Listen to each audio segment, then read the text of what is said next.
Assalamualaikum warahmatullahi wabarakatuh. Buat semua anak murid Ustazah. Ustazah ni tak sabar dah nak cuti sekolah, nak pergi holiday. Sebelum kita bercuti sekolah pada minggu hadapan, jom kita belajar dulu. Hari ini merupakan hari Isnin bertarikh 5 Disember. Bagi mata pelajaran akidah, kita akan belajar sifat wajib bagi Allah yang ketiga, iaitu sifat baqa. Sebelum ni kita dah belajar Allah wujud, sifat wajib bagi Allah iaitu wujud. Qidam, sifat wajib bagi Allah iaitu qidam. Dan yang ketiga, baqa.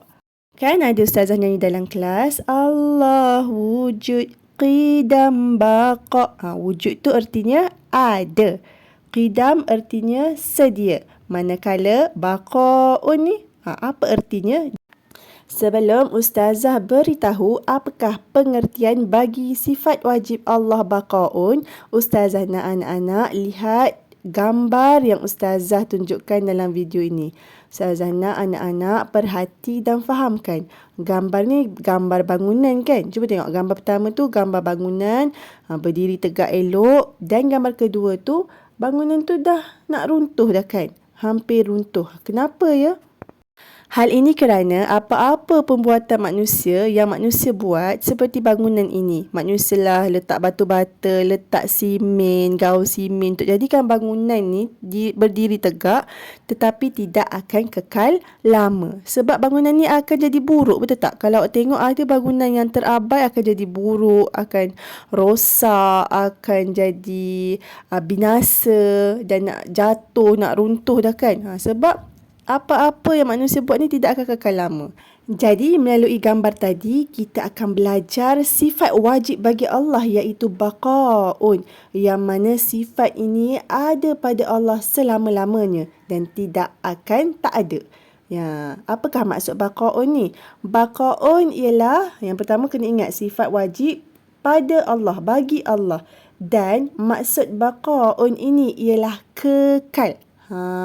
Sebab tu Allah ni kekal, takkan tak ada Allah. Allah ada selama-lamanya, kekal selama-lamanya, takkan binasa, takkan tak ada. Dia tak macam gambar bangunan tadi ataupun apa-apa buatan manusia seperti kereta ke motosikal ke, benda tu akan lama rosak, akan binasa kan. Tetapi Allah tidak. Macam kita manusia pun kita akan mati kan. Allah tak, Allah akan kekal sampai bila-bila.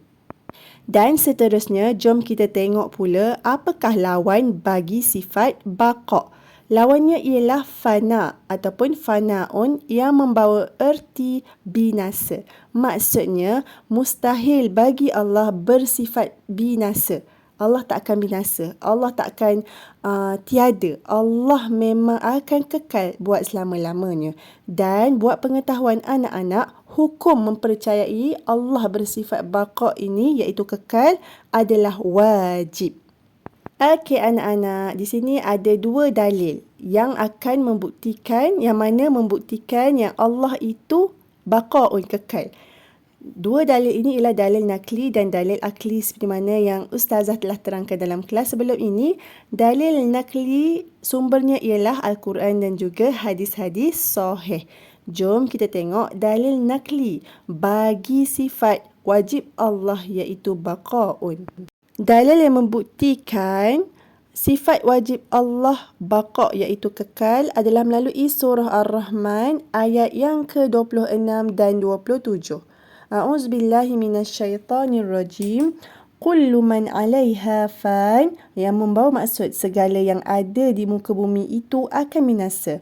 Wa yabqa wajhu rabbika dzul jalali wal ikram, yang membawa maksud dan akan kekallah zat Tuhanmu yang mempunyai kebesaran dan kemuliaan. Seterusnya, jom kita tengok pula apakah dalil akli yang membuktikan Allah itu kekal. Dalil akli yang membuktikan Allah itu bersifat baqa'. Anak-anak kena tahu yang mana Allah adalah kekal buat selama-lamanya. Dan lawan kepada sifat kekal iaitu baqa' ialah fana'un, binasa. Cuba anak-anak bayangkan, jikalau Allah Subhanahu Wa Taala ni tak ada bersifat baqa', tidak bersifat baqa', tentulah Allah ni akan binasa. Yang mana sesuatu yang mustahil bagi Allah. Binasa itu hanyalah untuk sifat makhluk seperti kita, manusia, haiwan, tumbuh-tumbuhan. Bukannya sifat yang ada pada Allah. Oleh yang demikian, Allah Subhanahu wa Ta'ala tetap bersifat baqaun, iaitu kekal selama-lamanya. Seterusnya anak-anak, kita akan lihat pula apakah kesan mempercayai sifat baqa Allah. Yang pertama, jika kita beriman, mempercayai sifat baqa itu ialah sifat wajib Allah, maka ia akan menyedarkan kita akan kesempurnaan dan kebesaran Allah Subhanahu wa Ta'ala melalui kita lihat betapa hebatnya ciptaan Allah seperti ciptaan alam ini. Kalau anak-anak tengok sungai, langit, bulan, bintang dan bukit, gunung ganan, semua tu adalah ciptaan Allah Subhanahu wa Ta'ala. Seterusnya pula, jika kita beriman dengan sifat baqa bagi Allah, maka kita akan sentiasa bersedia untuk menghadapi kematian dengan memperbanyakkan amalan soleh. Jadi kita takut nak buat jahat. Kita selalu buat amal baik sebab kita sedar mati itu pasti. Kesan yang ketiga pula, kita akan memperbanyakkan sedekah. Sebab kita tahu dengan sedekah, ia akan menambahkan lagi rezeki kita. Jadi jangan kedekut-kedekut ya, kena selalu bersedekah. Dan kesan yang keempat pula ialah kita haruslah sentiasa saling bantu-membantu dan ramah, iaitu tidak sombong dengan sesama manusia. Dan akhir sekali, kesan yang kita bakal perolehi jika kita mempercayai sifat baqa bagi Allah ialah kita akan sentiasa bangun malam untuk solat tahajud.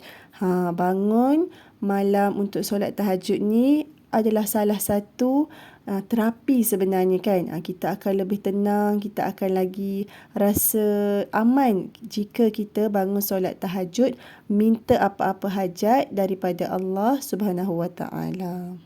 Jadi anak-anak, sekadar ini sahaja kelas kita pada petang ini. Syukran buat semua anak-anak atas tontonan video pembelajaran daripada Ustazah.